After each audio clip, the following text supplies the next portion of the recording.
Al-Fatihah. Minasyaitonirrajim. Bismillahirrahmanirrahim. Alhamdulillahirabbil alamin arrahmanir rahim maliki yaumiddin. Iyyaka na'budu wa iyyaka nasta'in ihdinas siratal mustaqim. Shiratal ladzina an'amta 'alaihim ghairil maghdubi 'alaihim waladdallin. Amin. Bismillahirrahmanirrahim. Alhamdulillahirabbil alamin wa bihi nasta'inu 'ala umuri dunya waddin wassalatu wassalamu 'ala asyrofil anbiya'i wal mursalin sayyidina Maulana Muhammadin wa 'ala alihi washabihi ajmain. Mari kita teruskan. Kemarin ada pertanyaan tentang masalah bagaimana berbohong tapi untuk kemaslahatan. Ini ya pernah dilakukan juga oleh Nabiullah Ibrahim dalam kisahnya tentang masalah dengan istrinya Sarah itu. Jadi di antara bohong yang mungkin diperbolehkan ya yang ada kemaslahatannya. Bohong untuk menyelamatkan seseorang, makanya orang dicari-cari memang orang ini orang benar tapi kemudian mau ada hal yang sangat urgent, umpamanya ada mau dibunuh. Dia tahu ini orang di mana, di dalam, enggak ada. Mana? Tahu ke luar negeri kayaknya. Padahal di dalam itu bohongnya ada maslahatnya. Itu sesuatu yang memang, atau tadi pertanyaan kemudian bohong dengan istri untuk, atau juga mungkin kadang-kadang seorang ibu ini untuk ini sering udah menjadi sesuatu, padahal itu sesuatu yang nggak boleh sebenarnya. Dimintai uang, nggak ada uang, padahal ada. Maksudnya nggak ada uang untuk jajan, mungkin seperti itu. Ya untuk kemaslahatan juga supaya jangan jajan terus. Gitu.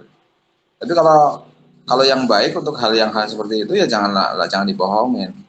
Udah jangan jajan terus, uangnya buat yang lain, buat ditabung, ini itu jangan, udah nggak ada uang. Itu kan kadang-kadang udah menjadi sesuatu yang sangat ringan itu. Padahal itu bohong itu. Nanti anaknya tahu ternyata kata ibu nggak ada uang, tapi di sini banyak uang. Berarti uang siapa ini? Diambil aja ya. Ibunya nanti nyari-nyari. Ini uang di mana? Tahu. Anaknya juga seperti itu. Karena diberi berbohong. Itu bukan sesuatu yang untuk maslahat itu. Tapi kalau mamanya supaya ya untuk kerukunan, ketentraman rumah tangga memang mamanya ya boleh lah. Intinya ada maslahat. Kalau nggak ada maslahat ya nggak boleh. Pernah ya. Tapi begitu juga Nabi Ibrahim juga pada saat waktu dalam sebuah kisahnya tentang tanggung jawabnya Nabi Ibrahim di hadapan Allah ketika dimintai pertolongan, Nabi Ibrahim angkat tangan. Ketika dimintai syafaat, angkat tangan. Saya punya urusan besar terhadap Allah. Saya pernah berbohong, yaitu pada saat dia ditanya oleh Namrud, siapa yang memecahkan berhala-berhala ini? Nabi Ibrahim kan itu yang paling besar. Itu kapaknya ada di sana. Jadi bodemnya itu di kalungnya berhala yang paling besar. Berarti dia yang melakukan. Kan bilangnya seperti itu Nabi Ibrahim untuk membuka mata para kaumnya Namrud. Kemudian ada yang menyatakan, masa bisa itu orang berhala kok bisa memecah berhala-berhalanya? Udah tahu nggak bisa malah disembah gimana? Nah, itu kan Nabi Ibrahim yang mengatakan menyampaikan seperti itu saja, ya Allah punya tanggung jawab. Nggak berani untuk memberikan syafaat. Maka kemudian lari kepada Nabi Muhammad, baru kemudian Nabi Muhammad. Maka Nabi Muhammad itu diberi gelar Al-Amin karena sejak kecil itu belum pernah berbohong sekalipun belum pernah, maka diberi gelar Al-Amin. Pada saat semua orang sudah mulai mengikuti ajarannya Nabi, kemudian ada orang-orang kafir Quraisy, yuk coba kita beri Nabi Muhammad jangan Al-Amin dan ganti saja Al-Kadzab. Ya baru Abu Jahal nggak bisa nolak, bagaimana Al-Kadzab? Nabi Muhammad itu selama hidupnya nggak pernah berbohong. Nah, untuk yang kedua tentang masalah sanad keilmuan. Sanad itu memang penting sekali dalam keilmuan, penting. Karena itu adalah menjadi pemahaman, menjadi sebuah kesalahan ketika mengambil ilmu dengan tanpa sanad. Karena sanad yang mutasil dengan Rasulullah SAW itu yang benar. Nah, bagaimana dengan ngaji yang model sekarang seperti kita ini? Menggunakan Zoom atau Jitsi Meet dan sebagainya, pokoknya dengan media-media yang ada. Ya ini mungkin menjadi sesuatu yang zaman sekarang, tapi ya jangan dijadi itu untuk menambah wawasan lah bahasanya, menambah wawasan. Karena tidak talaki ya, tidak talaki, tidak bertemu face to face, tidak bisa berdialog secara langsung, bertanya dan sebagainya, dan juga tidak tahu latar belakangnya. Mungkin sahabat-sahabat semua tidak tahu saya ada bagaimana di sini. Yang bagus itu kan ketika kita mengambil ilmu, kita menentukan kayak siapa? Abi Yazid Al-Bustami. Kisahnya Abi Yazid Al-Bustami suatu saat mendengar ada seorang alim alamah di satu tempat. Dia pergi jauh menuju ke, karena ada berita ilmu, oh dia kejar. Sampai di sana, sebelum dia mengambil ilmu, dia mati. Ternyata suatu saat yang disebut Syekh Alim Alamah ini suatu saat meludah, dan meludahnya itu ke arah kiblat. Itu spontan Abi Yazid Al-Bustami nggak jadi, mundur, nggak jadi untuk mengambil ilmu. Karena apa yang dilakukan dengan meludah ke arah kiblat itu sudah bagian daripada perilaku yang menurut beliau Syekh Abu Yazid Al-Bustami itu bukan adab gitu. Maka kalau talaki kita tahu ya kayak di pesantren antara santri dengan kiai itu kan memang benar-benar apa langsung berinteraksi, tahu kesehariannya, bagaimana jamaahnya Pak Kiai, bagaimana ngajinya Pak Kiai, bagaimana kehidupan keluarganya Pak Kiai, itu benar-benar tahu secara langsung. Ya, yang benar yang seperti itu dan benar-benar paham, maka tidak ada apa namanya keberkahan ilmu seperti yang dari pesantren, nggak ada. Kalau pesantren itu kan luar biasa. Malam harinya Pak Kiai itu mujahadah untuk mendoakan santri-santri. Ya memang nggak ada. Di ya sekarang kita maunya ngaji menggunakan gimana Pak, ngaji pakai YouTube dan sebagainya untuk referensi.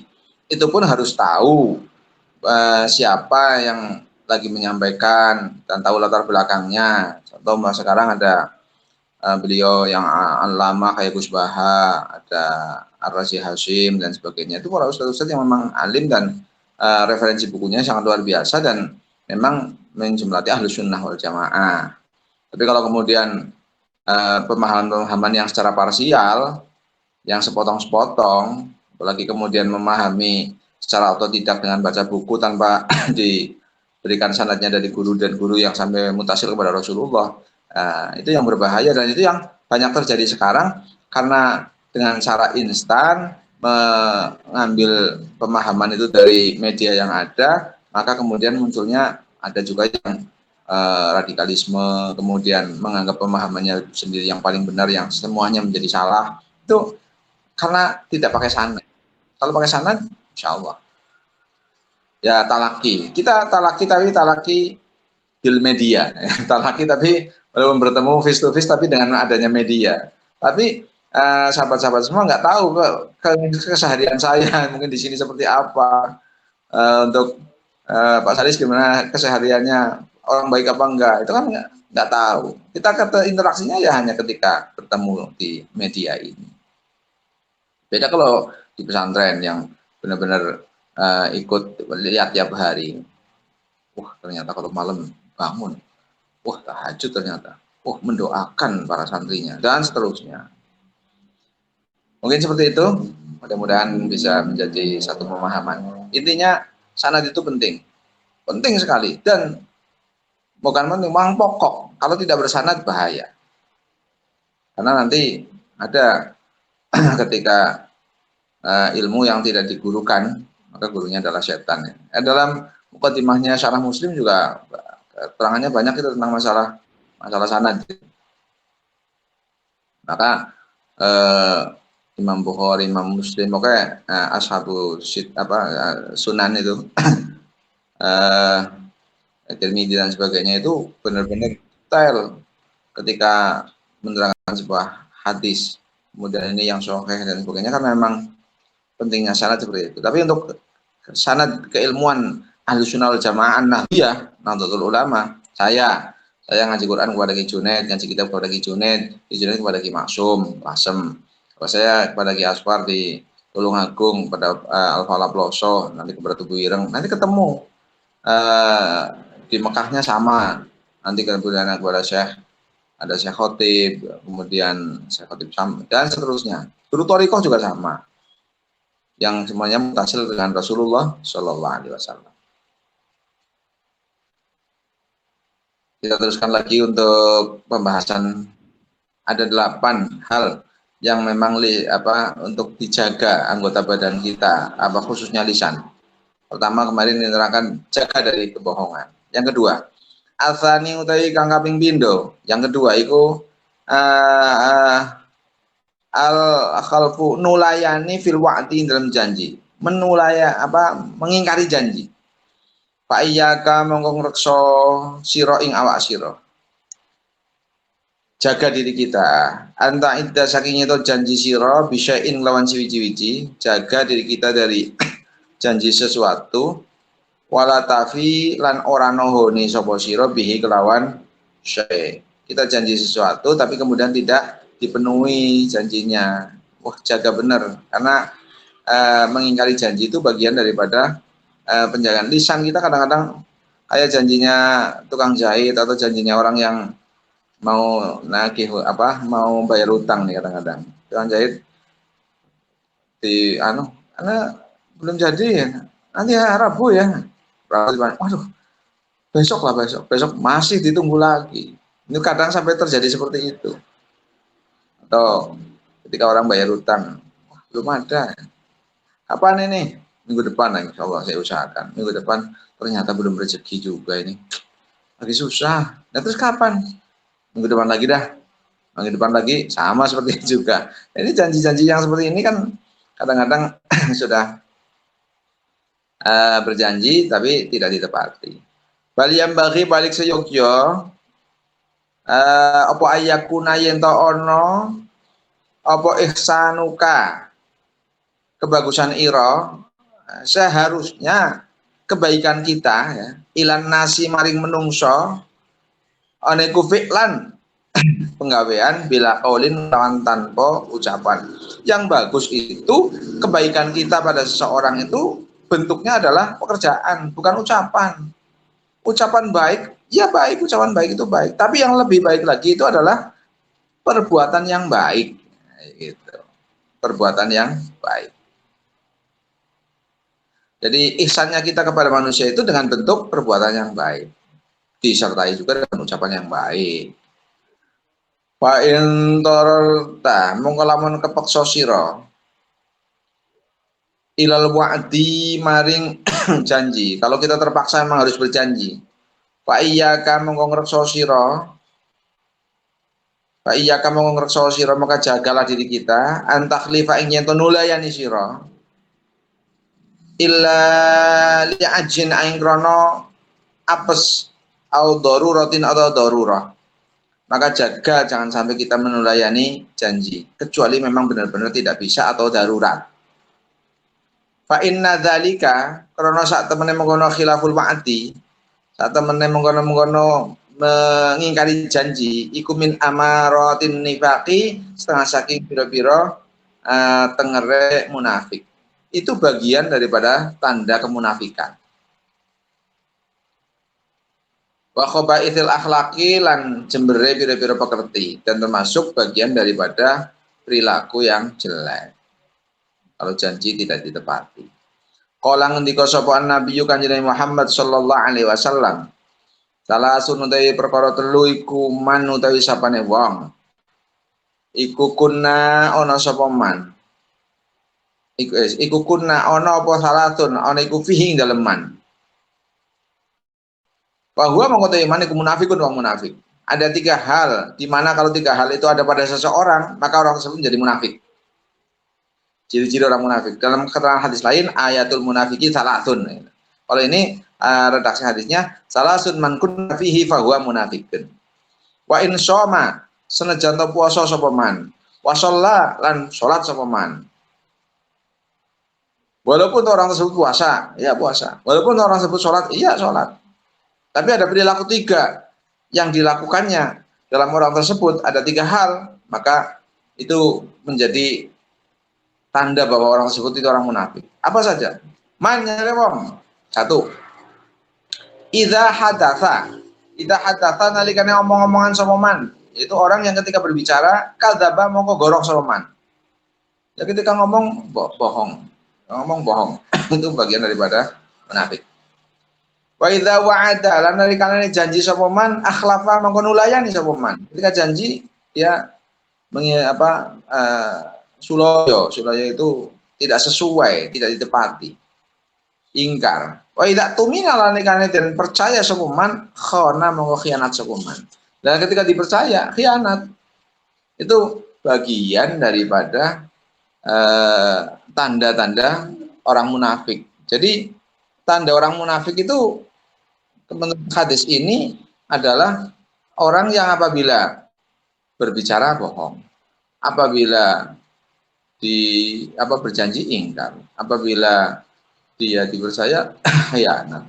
Maka ketika perilaku itu ada dari seorang tersebut, bahwa munafik, maka dia orang munafik berarti. Dari itu kita jaga karena munafik itu fitartil aswal. Ya Allah, yang terkadang kita dengan mudahnya ya untuk berbohong karena bahasa Jawanya istilah kembang lambe. Kembang lambe itu sudah menjadi buah bibir, jadi sudah hal yang biasa di bibir ya, untuk berbohong. Ya. Asal itu dari kakak kaping telu. Nomor 3 ikul ghibatu ghibah, menggunjing.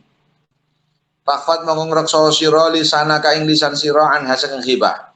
Jaga lisan kita dari ghibah. Wal ghibatu dari ghibah ini menggunjing.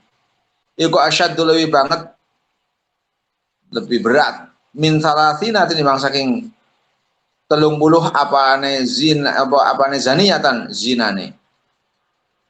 Lebih berat daripada 30 kali zina. Fil Islamin dalam Islam. Jadi perkara yang tidak main-main ini masalah ghibah. Karena merugikan orang lain. Karena timbulnya juga bisa terjadi fitnah. Kadzalika kalawan kaya mengkono-mengkono mazkur waradatu maqapa zalik fil khabari dalam hadis. Ada keterangan dalam hadis tentang masalah keterangan asyaddu min salatina zaniyatan ini. Wa ma'nal ghibati utawi maknane ghibah, maknane ngrasani, maknane menggunjing. Iku antadkura yen to nutur sira menyebutkan kita sebut insanan ing menungso orang lain bima kelawan barang yakrohuhu kang sengit sapa insan ing ma la sami'ahu lamun krungu sapa insan ing ma. Jadi yang dimaksud dengan ghibah itu adalah kita menyebutkan seseorang, orang lain, jika dengan sesuatu yang kalau mendengarnya orang tersebut itu akan menjadi benci, nggak suka. Itu sudah masuk ke ghibah. Fa anta mengutawi sira iku muhtabun wong kang fa anta mengutawi sira iku muhtabun wong kang ghibah, wong kang ngrasani, wong kang ngrasani menggunjing zalimun kang zalim. Wa in kunta sanajan ana sapa sira walaupun toh kita itu iku shadiqan temen bener. Ya benar walaupun saya ngomong apa adanya loh. Saya ngomong barang nyata ini. Ya itu yang digibah ya itu. Walaupun memang itu keadaannya. Kalau yang kemudian yang dibicarakan tahu kemudian enggak suka, ya itu ghibah. Ghibahnya di sana. Jadi fa in kunta shadiqan wa iyyakalan raksa sira wa sira wa ghaibatal qurra'i serta ngrasani wong ahli maca atau wong alim al muraina kang tukang pamer kabeh. Jangan sampai kalau ada orang pandai atau orang apa yang pinter atau ahli baca Quran tapi kemudian kelihatannya kemudian menjadi suka pamer, jangan sampai ghibah. Wa huwa utawi ghibatul qurra iku antaf hama yen ta'aweh faham sapa sira al maksuda ing barang kang den sejo sesuatu yang diharap yang dimaksud ya min ghairi tasrihin saking tanpa jelasake. Fatakula mongko ngucap sapa sira ini bentuknya aslahallahu Ucapan aslahallahu, aslahahullahu, aslahahu, muga-muga bagusi ing qura sapa Allah Gusti Allah. Faqad sa'ani mongko teman-teman nusake ingsun apa qura ingsun wa ghammani lan mrihatinake ing ingsun apa barang jaro kang lumaku apa ma'alihi ngatasé qura. Jadi omongannya kan seolah-olah bagus. Ketika ada orang alim, orang bagus, kemudian kelihatan dekat sekali dengan pemerintah, seolah-olah dia itu dan suka kalau seolah-olah dia suka pamer dan sebagainya, tak pernah. Nah itu kemudian mengucapkannya, mudah-mudahan ditolong oleh Allah. Kok seperti itu. Ya, ucapan seperti ini seolah-olah kayak iya, tapi ya Allah, ini ternyata bagian daripada ghibah ini. Terus panas alu, mongko nyuwun sapa ingsun. Panas alu mana?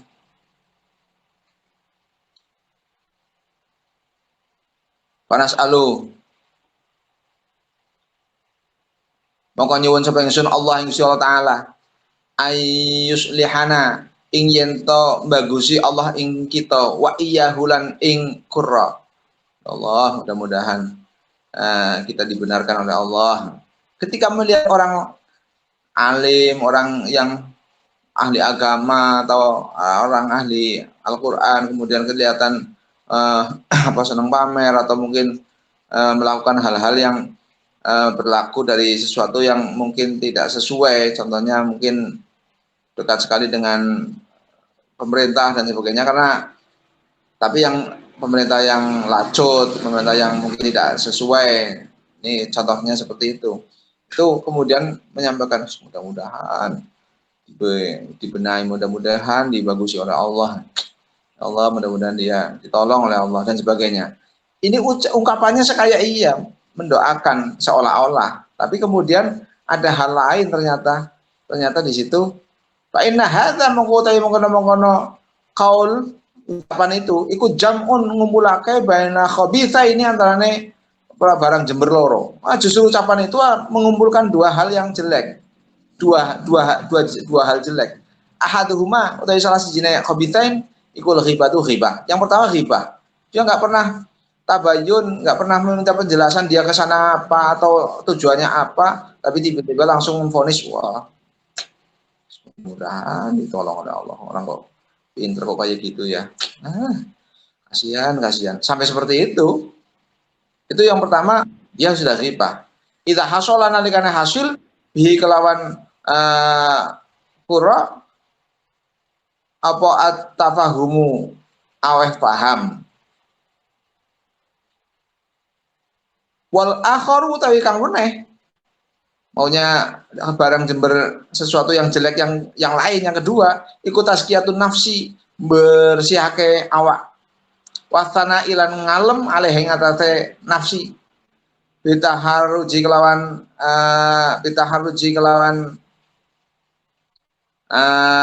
nampa dosa, wassalahi lan kebagusan.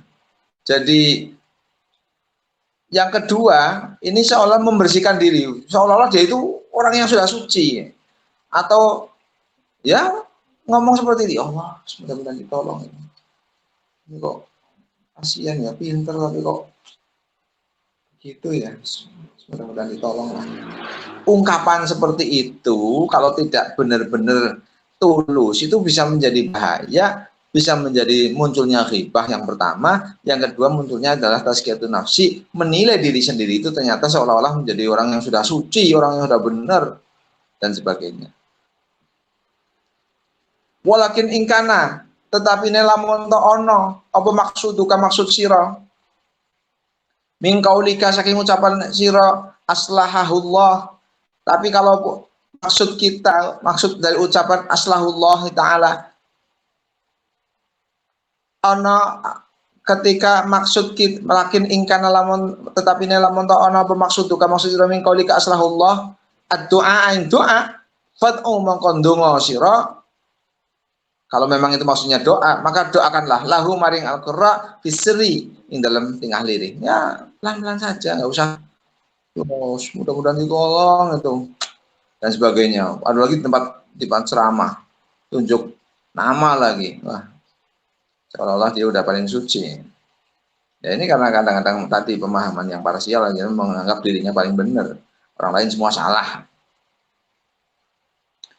Ini ke tamamta lan lamun ta priatin sira bisa babihi kelawan sebabe qurra fa alamatuhu mongko utawi alamat ikhtimam iku annaka sak temne sira iku la turidu orang arep ke sira fatihatahu ing meleh-melehake qurra. Nah, kalau mamanya kita memang prihatin dengan apa yang dilakukan oleh mereka yang kebetulan dimaksud orang pintar tapi kemudian pamer dan sebagainya, maka tandanya ya tidak mengharapkan untuk di oleh-oleh itu maunya tidak mengharapkan untuk dibuka aibnya. Wa idharu aibihi lan mertelake cacate atau aibe qurra.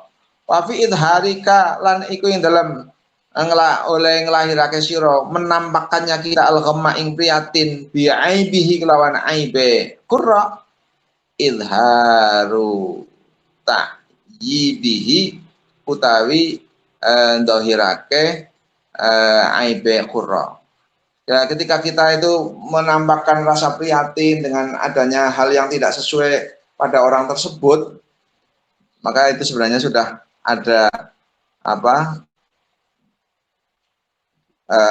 kita juga sudah menampakkan atau memberitahukan tentang cacatnya orang tersebut pada orang lain. Ya, akhirnya itu bagian dari, pokoknya kalau bisa ditutupi. Kalau sampai ada orang pamer sebenarnya, udah tutupi, jangan sampai ada orang tahu, jangan seperti dia ya. Allah pinter kok gitu ya, mudah-mudahan ditolong oleh Allah. Nah, kalau ungkapannya seperti itu malah justru membuka aibnya orang lain. Wayak fikalan nyukuping sirapane zajron zajiran oleh nyegah anil ghibati saking ghibah apa qalu ta'ala wala yaktab ba'dukum. Dan cukup dengan adanya ayat wala yaktab ba'dukum untuk kita jangan sampai berghibah. Wala yaktab walan ojo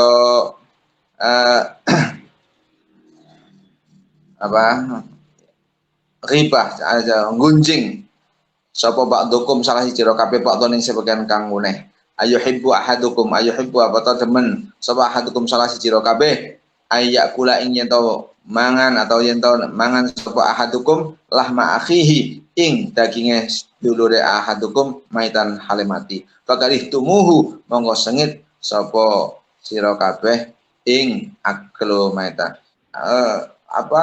Sudah cukup dengan adanya ayat Al-Qur'an yang menjadi larangannya untuk ghibah, yaitu wala yaktab ba'dukum ba'da ayuhibbu ahadukum an ya'kula lahma akhihi maitan karihtumuh. Jadi benar-benar sudah larangan ini tentang larangan untuk melakukan ghibah, melakukan pergunjingan. Tapi sekarang kadang-kadang ya Allah, pergunjingan malah dijadikan media untuk menggunjing, bahkan menjadi sesuatu yang bernilai ekonomis. Bahkan ada orang yang minta untuk digunjing supaya bisa terkenal dan sebagainya, membuat satu kasus dan sebagainya. Zamannya memang sudah seperti itu. Nggak tahu ya. Faqad syabbahaka, monggo teman-teman nyerupaake ing sira sapa Allah subhanahu bi aklillah mil maitati kelawan mangan daging batang. Fama mongko utawi apa iku ajdaruka matutake apa ma ing sira antah tarisa ing yen to ngreksa sapa sira min saking hibah. Yes. Kalau udah ada ayat itu, udah apalagi yang bisa pantas untuk kita masih bisa menggunjing. Dia jaga benar-benar dari masalah pergunjingan. Ayat itu sudah sangat cukup kayak gitu. Wayam naukalan nyegah ing sira an ghaibatil muslimi saking gunjing wong Islam apa amrun perkara lau tafakkarta kang lamun mikir-mikir sira fihi dalam amr wa huwa utawi amr iku antang dura yen to mikir-mikir sapa sira fi nafsika ing dalam awak sira hal fika apa ta iku ing dalam awak sira aibun utawi cacat to zahirun kang zahir au batinun atau kang batin. Cukup bisa mencegah kita untuk tidak menggunjing pada orang lain. Yaitu apa? Kalau kita mikir-mikir dalam diri kita, kalau kita angan-angan pada diri kita, apakah dalam diri kita ada cacat? Baik yang zahir maupun yang batin. Wahal anta, karena pada utawi syiriku muqarifu maksiatin, ngelakoni maksiat sirran, ing dalam tingkah siri, au jahran atau tingkah ngedeng. Faidza arafta mongko nalikane ngerti sira ketika kita tahu dalika yang mengkono mazkur minal aib min nafsika saking awak sira ketika kita tahu tentang aib dari diri kita iklam iklam mongko ngerti sira kita faklam mongko ngerti sira anna ajzahu sak temene apese syakhs wong anita nazzuhi saking nguti-nguti bersih amma saking barang nasab tahu kang bangsa akeh sapa sira ing ma ilahi maring syakhs iku ka'adzika kaya oleh apes sira kaya oleh apes sira wa udruhu tawi oleh ngudur syakhs iku ka'udrika kaya ngudure sira wa kama takrahu lan kaya oleh sengit sapa sira antuf doha ing yen to den oleh hake sira watu takira lan den watu karo lan den tutur den tutur apa wong yu buka pira-pira cacat ira bahwa mengkotai syakhs akhar wong orang lain aidon halemale iku yukrihu sengit sapa syakhs ing tafdhil fa in satartahu